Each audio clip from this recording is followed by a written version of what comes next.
요즘 전기차가 여러모로 이슈죠. 자동차세랑 보조금 같은 문제도 있지만 사고 관련 이슈도 계속해서 나오고 있습니다. 한동안 화제 이슈로 좀 컸다가 최근에는 급발진이 또 날리는데 이게 뭐 아직은 조사 중이기 때문에 결과론적인 이야기는 할 수 없잖아요. 대신 그런 건 할 수 있겠더라고요. 굉장히 근본적인 질문으로 오늘 영상을 시작할 수 있는데 대체 급발진 현상은 왜 계속 발견되는 거고 의심 신고는 왜 있으며 자동차 제조사들은 이 현상을 없애기 위해 노력을 아예 안 하고 있었냐 이거죠. 만약 노력을 하고 있었다면 왜 이런 비슷한 사고가 계속해서 발견되고 있는 건지 이런 근본적인 문제부터 건드릴 필요가 있지 않을까요? 마침 최근에 일어났던 사고에 대해 현대차 쪽에서도 반응이 나와서 관련 내용을 쉽고 빠르게 정리해드리겠습니다. 내 차니까, 소중하니까.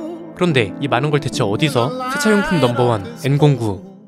대구에서 전기택시의 급발진 의심 사고가 있었습니다. 아직 조사 결과가 안 나왔으니 급발진 의심이라고 표현하겠습니다. 이 당시 영상을 보면 최대 시속 188km까지 내달렸고요. 택시기사는 가속 페달을 밟지 않고 브레이크를 밟거나 시동을 끄려야 하는 다양한 대처를 시도했다고 합니다. 그런데 결국은 사고가 일어났고 뒷자리에 있던 승객도 이 과정을 지켜봤잖아요. 그래서 그런지 여론상 의견도 엇갈리고 있습니다. 뒷자리에서 승객도 지켜봤고 사고 과정에서 택시기사가 여러가지 방법을 시도했다는 게 음성으로도 남아있어서 급발진이 확실하다고 하는 사람들도 있더라고요. 급발진이 아니라고 주장하는 사람들도 있습니다. 그런데 이게 벌써 뉴스 영상 하나 조회수만 200만을 넘어섰고 이건 여론이 들끓고 있다는 거잖아요. 현대차그룹이 해당 사건에 대해서 처음으로 반응을 드러냈습니다. 뉴스에 이렇게 보도가 됐습니다. 현재 경찰이 조사 중이며 경찰이나 국가수 등에서 요청이 온다면 정확한 원인 파악을 위해 최대한 협조하겠다 이렇게 말했다고 하는데 지금 일단 국내에서 전기차 급발진 의심 신고 가운데 자동차의 결함으로 공식 인정된 경우는 아직 한 건도 없는 상황이죠. 이건 뭐 전기차뿐만 아니라 내연기관 차도 마찬가지입니다. 가끔 지난 2018년에 있었던 BMW 급발진 사건이 결함으로 인정을 받았다고 말하는 사람들이 있는데 이건 잘못된 표현입니다. 급발진으로 최종 인정된 게 아닙니다. 재판이라는 게 1심, 2심, 그리고 최종적으로 대법원 판결이 있잖아요. 이게 2심까지는 피해자 측이 승소를 했는데 아직 대법원 판결이 남아있는 상태입니다. 그래서 이걸 급발진 인정 사례라고 표현해버리면 안 된다는 거죠. 정보 전달을 하는 사람들이 이런 워딩을 신경 써야 혼란이 없는 거 아닐까요? 지금까지 1심에서 자동차 결함이 인정되더라도 2심이나 3심에서 뒤집힌 게 한둘이 아닌데 어떻게 인정이라고 표현해서 혼란을 주냐 이거죠. 가뜩이나 민감한 주제이기 때문에 이런 건 굉장히 신경을 써야 한다고 보고요. 저는 이번 사고를 보고 굉장히 근본적인 질문이 떠오르더라고요. 이게 지금 수십 년째 의심 사고다, 진짜 급발진이 맞다 이슈가 계속되고 있잖아요. 그런데 자동차 제조사들은 이 사고를 근절시키기 위한 노력을 안 한 건지 했는데 실패를 안 한 건지 이런 것부터 따져볼 필요가 있다는 거죠. 정리해보면 이렇습니다. 크게 세 가지입니다.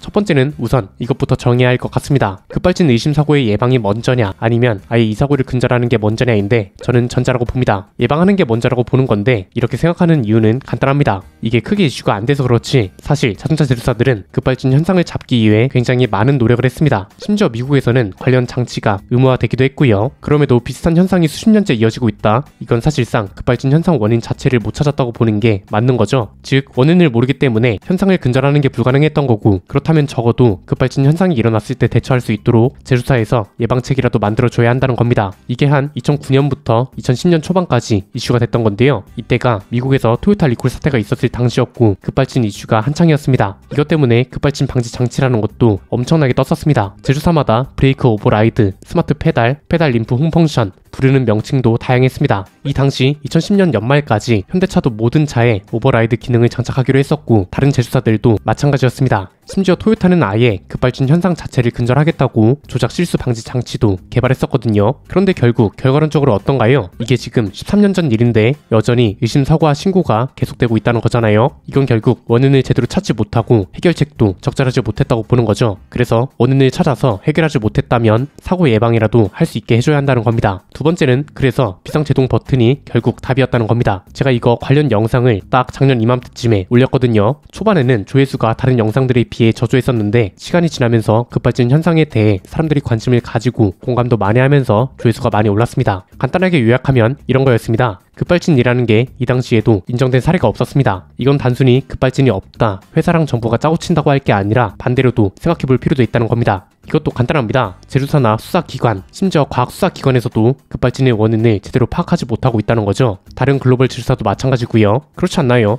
만약 급발진의 원인이 10개 배선 중 A랑 B 2개인 걸로 나타났대요. 그러면 아예 A랑 B를 아예 제거해버리거나 다른 설계나 재료로 대체해버리면 원인이 제거되는 거잖아요. 그런데 급발진 이슈가 수십 년째 나오고 있는데도 아직도 명확하게 인정됐다 내지는 해결됐다 이런 소식이 없다. 그러면 이건 그냥 자동차 산업 전체가 인정을 해야 한다고 보는 거죠. 급발진 현상이라는 게 원인도 불분명하고 무엇보다 요즘 차는 전자오류 가능성도 너무 많아졌기 때문에 현실적으로 원인을 밝히기가 아예 불가능하다는 내용으로요.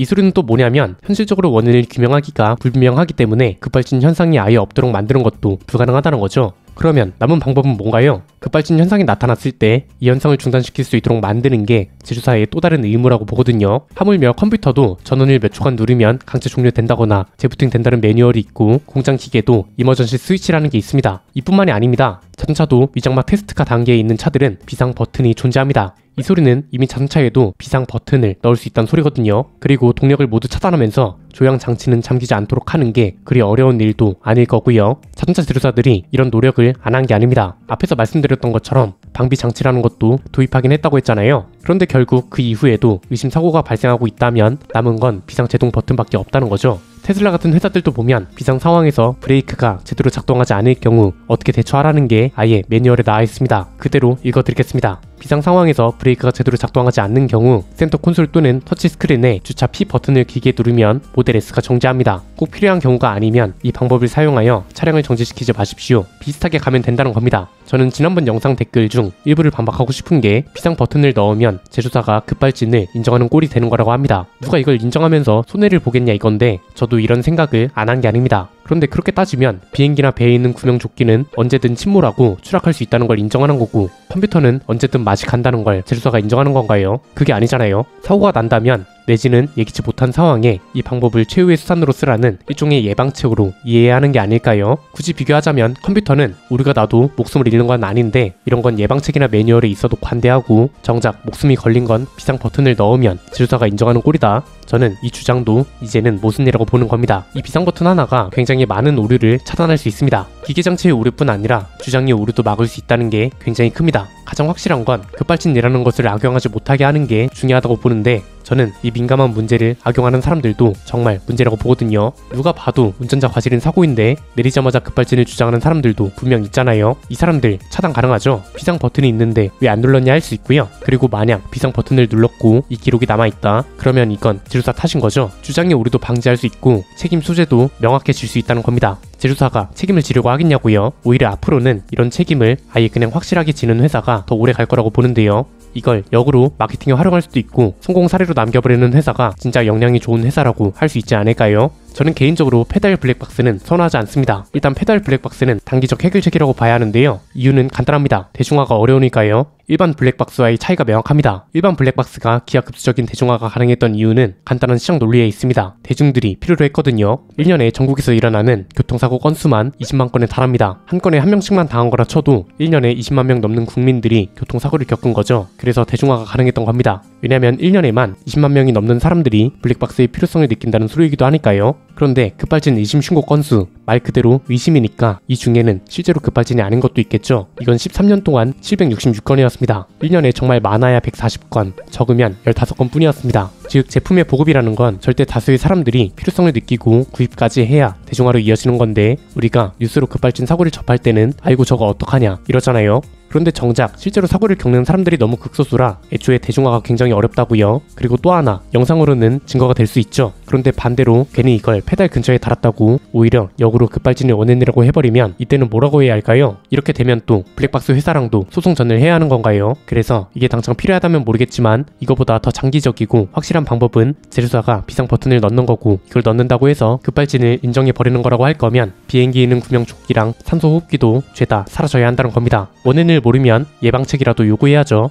세 번째는 제가 이거 관계자들한테도 한 번도 이야기 안 했고 그냥 연휴 중에 관련 소식을 접해서 영상을 빌려 정식으로 제안하는 건데요. KGM이 가장 먼저 도입해보는 건 어떨까 싶습니다. 사실 급발진 현상이라는 건 어느 제조사든 자유로울 수 없거든요. 최브리도 보면 뭐 급발진이 없다, 엔진 결함이 없다 이런 소리를 하는 사람들이 있습니다. 저는 이게 가장 아니란 거라고 봅니다. 대체 누가 수입차는 오류가 없고 고장이 없다고 하나요? 그리고 이걸 어떻게 확신하고요? 최근에 트랙스도 엔진 결함 때문에 영상도 올라오고 난리 아니었나요? 터보 차저가 고장나고 쇠 갈리는 소리가 나고 엔진도 폭발했다면서요? 굳이 소비자가 제조사 편을 들어줄 필요가 없다는 겁니다. 왜냐면 그 어떤 안전사고에서도 100% 자유로운 회사는 없거든요. 그리고 이미 소비자들도 요즘에는 워낙 인터넷이 발달했기 때문에 오히려 이런 걸 미리 예방해주는 제조사를 더 선호할 겁니다. KGM은 특히 국내 시장이 중요합니다. 그리고 우리나라 자동차 시장은 1년에 몇 번씩이고 급발진 관련 이슈가 생기고 있습니다. 그래서 저는 아예 KGM이 비상제동 버튼을 국내 최초로 도입해버리면 어떨까 싶은 겁니다. 이건 진짜 말 그대로 안전장치잖아요. 의무화가 안 됐으니 옵션으로라도 넣어서 팔면 되는 거 아닌가요?